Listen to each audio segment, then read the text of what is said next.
We're live at SSRN headquarters, and you're listening to SSRN.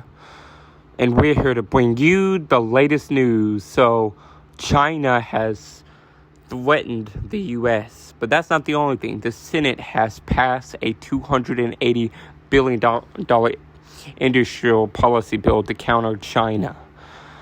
And the vote reflected a rare consensus in the otherwise polarized Congress in favor of investing federal resources into a broad industrial policy to counter China. The Senate on Wednesday passed a bill aimed at building up America's manufacturing and technological edge to counter China, embracing in an overwhelming vote the most significant government intervention in the policy in a decade. The measure passed 64-33 with 17 Republicans voting in the favor of it. The support illustrated how commercial and military competition with Beijing, as well as the promise of thousands of new American jobs.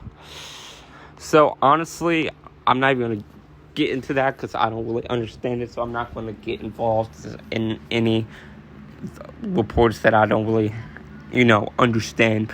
But let's talk about China threatening the U.S. Why is China threatening the U.S.?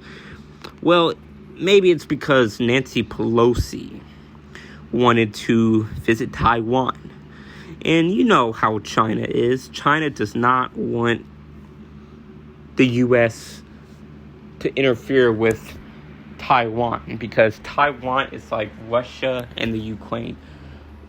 Because Putin, before he invaded the Ukraine, he had said that the Ukraine was his land.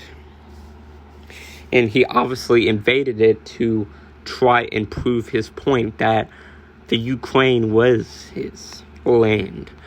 And China feels the same way about Taiwan. And if the United States is getting involved with Taiwan, protecting Taiwan from China, then China doesn't really like that because they know the United States is a very powerful country, just like they are. So them protecting Taiwan, China's like, no. China doesn't like it at all.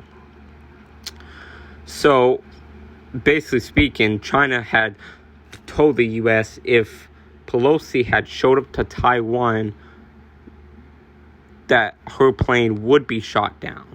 Now, it could be a threat because Putin has made a lot of threats before and didn't actually go through with it.